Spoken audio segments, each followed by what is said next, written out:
Witam! Dzisiaj znajdujemy się na polu arbuzów rozmiarem 50 hektarów. Zetknęliśmy się z takim problemem jak wrony, które po prostu niszczą nam urodzaj.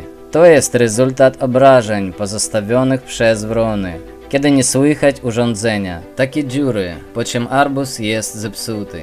A to jest drugi moment obrażeń wron, ponieważ psują taśmę kroplową, robiąc w niej dziury,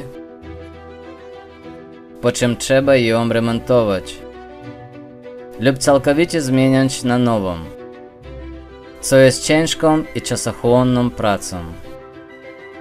Po tym jak zaczęliśmy używać odstraszacz korszun, nasza sytuacja zmieniła się w dobrą stronę, ponieważ ptaki boją się podchodzić do arbuzów.